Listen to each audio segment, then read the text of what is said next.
Chapter 467, The Delayed Response. The iron-black coffin with its strange patterns lay quietly in the center, and there seemed to be hidden shockwaves in the air that seemed to be silently colliding. Emlyn White stood in the corner and lit the candles according to the normal ritual procedures, burning the essential oils and corresponding herbal powders. A dense and unsteady atmosphere emanated, and after recalling the requirements of artificial sleepwalking, Emlyn lowered his head, began to enter cogitation, and repeated the honorific name of the Fool. The Fool that doesn't belong to this era. The mysterious ruler above the gray fog. The king of yellow and black who wields good luck. Amidst his monotone voice, Emlyn gradually entered a magical state. His body felt relaxed and reserved. It felt like he was in deep sleep, but his spirituality was light and energetic as it constantly spread outwards. At this moment, he had a feeling that he was continuously drifting upwards. In the ancient palace above the gray fog, Klein was sitting at the end of the long bronze table, tapping his fingers on the rippling light screen to his side. He was expressionlessly watching the praying figure in amusement. Although it was vague, Klein could tell at a glance that it was vampire Emlyn White. Very courageous, having the drive akin to buying a doll. Klein sighed and didn't respond. He had previously tried to divine the purpose of the Sanguines, but he was unable to obtain any effective revelations. The only thing he was sure of was that it had nothing to do with the Aurora Order. This piqued Klein's curiosity, but he wouldn't take the risk of responding to Emlyn White when a lofty Sanguine was beside Emlyn. He didn't know if he could grasp traces of the mysterious space above the gray fog and threaten it like blasphemer Ammon.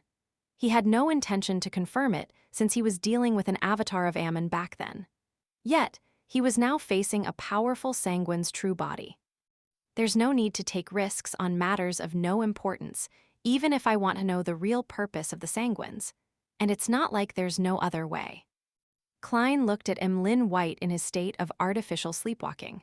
He said to himself with a smile, I can delay my response. He planned to wait until tomorrow or the day after. He would suddenly respond when Emlyn White was without protection and when the Sanguine had given up. However, there was a premise, which was to first use divination to confirm the degree of danger. Tail Devourer, just like that river, Derek Berg suddenly thought of something. Demon Hunter Colin solemnly nodded. Yes. It means that we may have stepped into a river that runs from its mouth to source, preventing our departure. Fortunately, this should only be remnants of that Angel of Fate's power. He isn't hiding here. No, it's definitely certain, and it has long since been the case. Derek silently said to himself. At this moment, Colin took out a dark red metal tube. He unscrewed the cap and gulped it down. His light blue eyes quickly turned lighter, tinged with silver. In the end, his pupils seemed to turn vertical, reflecting Jack's figure. A few sparks of silver light lit up in his eyes. They circled or collided at random in an extremely intense manner. Ding! Demon Hunter Colin first stabbed his sword into the ground, and with a flip of his hand, he pulled out his other sword, smearing it with golden, sun-like oil. Noticing this action, Jack's expression immediately changed, as if he was shrouded in a thick shadow. Before he could open his mouth, Demon Hunter Colin moved. He pulled out his sword from the ground, leaving behind a blurry figure. The golden and silver light shone brightly, illuminating the entire underground hall. The light before the little boy was the most intense. After a mournful scream, the darkness once again shrouded the altar. Jack stood in his original spot without taking even a step. However, the face on his chest had disappeared, leaving behind only a hole where his pulsating internal organs could be seen. A few meters to Jack's side, Demon Hunter Colin genuflected, his two swords hanging down at an angle. In front of him, the face was torn apart, reduced to scattered eyes, a nose, and a mouth. These organs spasmed and bounced like electric shocks, and soon they were still, rotting rapidly like they were supposed to. In an instant, Derek felt an invisible, aqueous barrier around him silently shatter. Almost at the same time, he seemed to have left the swift river and returned to the bank. Looking at the gloomy underground hall and the upside-down deity statue, and at Jack, who had a distorted expression and had fainted due to the pain, Derek felt a sense of joy and relief. He knew that he and the others had finally escaped the cycle of repeating their lives. Derek was well aware that although the final solution didn't seem complicated, it might have taken dozens or hundreds of repeated attempts to find the clues and solution, without knowing any clues or the problem beforehand. In the process, the slightest carelessness could lead to death, and Derek had no way of knowing if a life that was lost could experience a redo, or if they would still revive by the bonfire, but would end up dead after escaping this predicament. What's even more serious is that people would always repeat the same choice, which was to say that they wouldn't be able to discover the problem in the first place. Without the corresponding memories and experience, they wouldn't detect any abnormalities even if it was the 1,000th time, and they would completely lose themselves in the circular river until they reach the end of their lives due to the normal flow of time in the outside world. At the thought of such a possibility, Derek thanked Mr. Fool wholeheartedly for restoring his memory and giving him a hint. Turning his head to the side, he saw that Joshua and the other members of the exploratory team didn't show any abnormal reactions as they checked the surrounding area in a way that was similar to the sixth exploration. Perhaps it will only be after returning to the City of Silver that they would realize that they've lost a part of their lives from the difference in dates. Derek thought silently. At this moment, Demon Hunter Colin stood up, walked back to the boys' side, and took out another small metal bottle. He then poured the thick black liquid inside onto the boy's empty chest. The liquid quickly condensed into a translucent membrane, sticking to the wound and stopping the flow of blood. "Haim, Joshua, the both of you are in charge of him." Colin suppressed his throbbing hand and ordered in a low voice. To him, this was the City of Silver's hope for ridding the curse and defeating the prophecy of the apocalypse. Phew.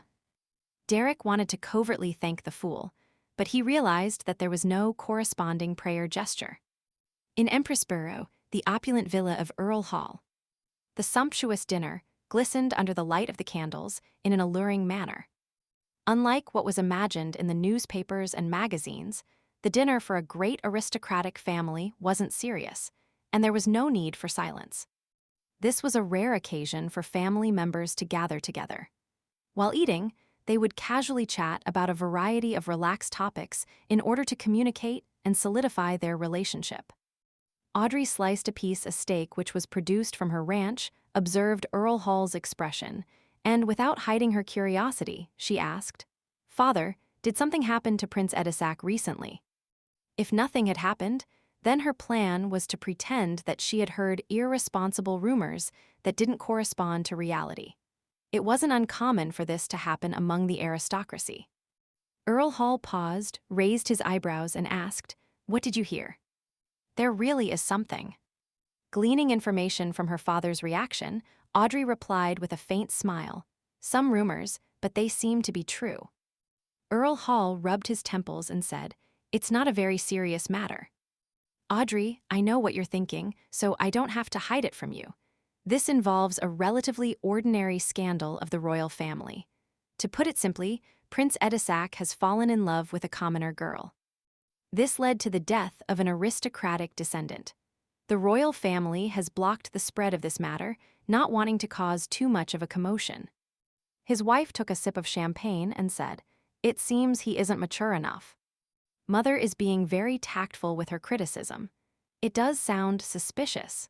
Has Prince Edisac really gotten himself involved in a dangerous situation that would bring about terrible changes to Backland? Audrey put on a look of sudden understanding and said with a smile, "This makes me wonder, why would the story of freedom and love involve the death of an aristocratic descendant?" Hibbert Hall kept his head lowered while slicing the tender steak and guessed with great interest, "It reminds me of the complicated love stories that are so common among the believers of the Lord of Storms. It's very common to fight for honor and for a lady. It's a tradition that has been placed into a museum." Earl Hall denied his eldest son's statement.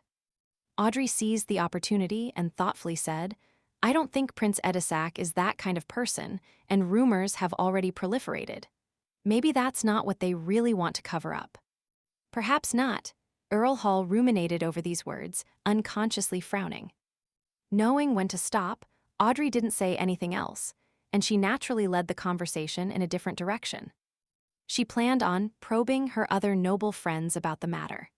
As a girl that Prince Edisac had once courted, it was absolutely normal for her to want to know the details of the matter. Whether it was curiosity or indignation, they were enough to motivate people to make such an attempt. Being unable to maintain a state of artificial sleepwalking, for long, Emlyn White returned to reality in exhaustion. Opening his eyes, he stared at the iron-black coffin, then he said with a mixture of relief and disappointment, "Lord Nibs, there's no response." After a long moment of silence, Nibs finally said in a rather hoarse voice, "Okay. Stay here tonight to prevent any accidents from happening." All right, Emlyn didn't try to insist otherwise.